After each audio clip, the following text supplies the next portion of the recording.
What is up, guys? I am making my spoiler review of Avengers Endgame today. And I can tell y'all, this movie was better than Infinity War. I never thought anything could top it when I saw Infinity War. Because if y'all don't already know, Infinity War, the heroes lose. They really lose bad, too. Especially considering half the universe dies because of their loss. But in Endgame, they use time travel to go back and get all the Infinity Stones so Iron Man can go back to the future and make his own gauntlet. And then everybody's doing good. Hulk tries on the gauntlet. He snaps his fingers and everybody comes back. But there was a consequence of Nebula going back into time. Her robot part of her body, like brain, connected with the past Nebula, and the past Nebula was right in front of Thanos when it started projecting.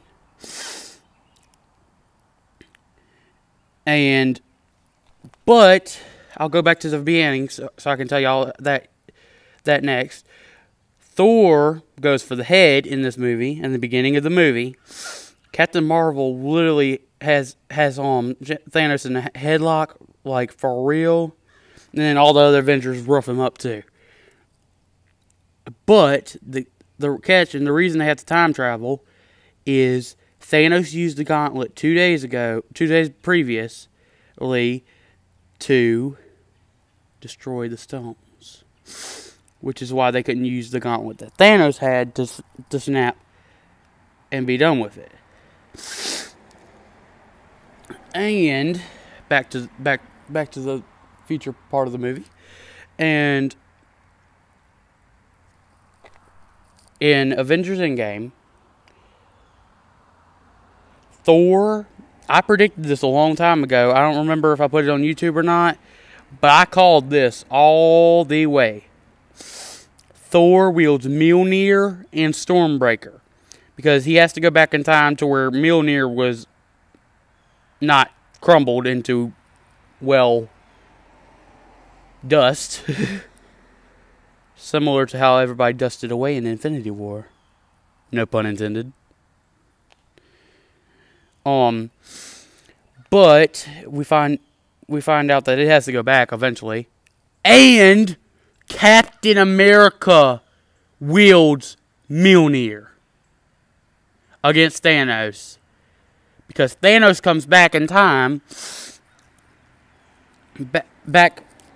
Thanos from a younger time comes into the future, essentially to stop the Avengers before they can fix what he did, what the other version of Thanos did. And because of this, it leads to a huge fight scene with all the Avengers that had fallen being avenged.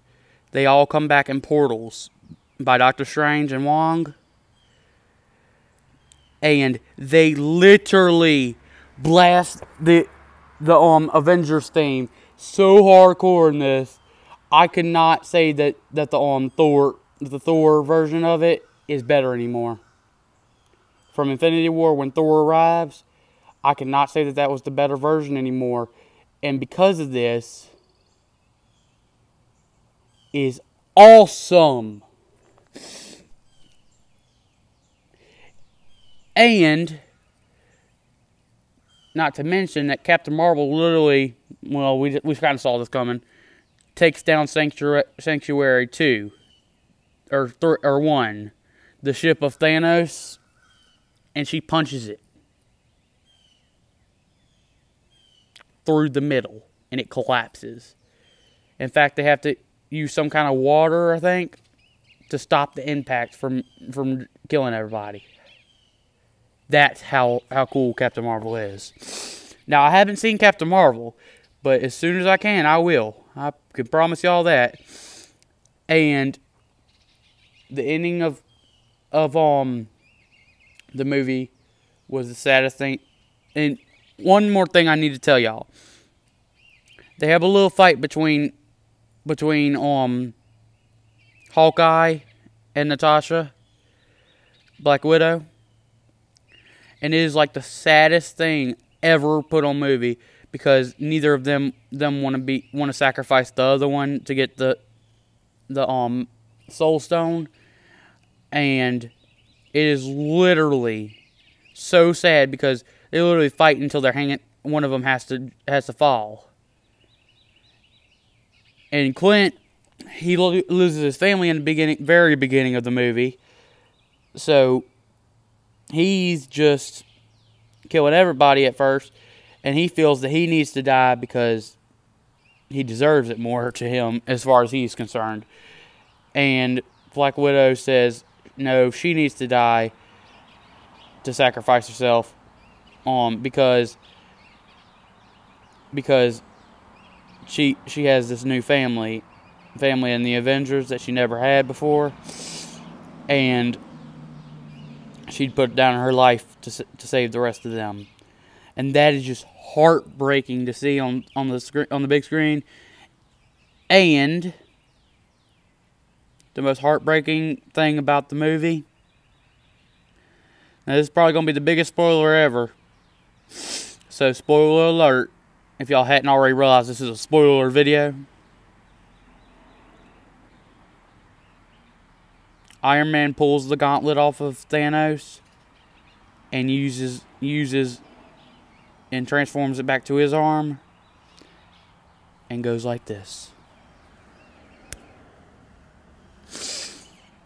Now, a mere human cannot, like Iron Man, cannot handle the full strength of one Infinity Stone. He took on the full blast of all the Infinity Stones. And he died. He died saving the universe. He died an awesome death, but it almost brought a tear to my eye, because he's gone. He's not coming back. As far as right now. Marvel might rewrite him back into another story. But the point is, he's not coming back anytime soon. And Thor's fat. It's actually kind of funny, but it really is true. He does lose touch with his muscles for a little bit in the movie. And by that, I mean he gets really fat. Like, really, really fat. And, to conclude this, sad but happy at the same time story.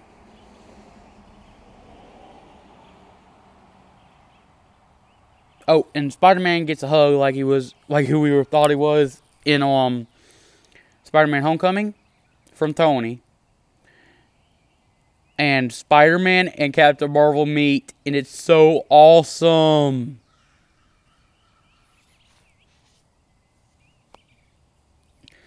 And the last thing I'm going to tell y'all is Cap says it. Cap says, Avengers, assemble!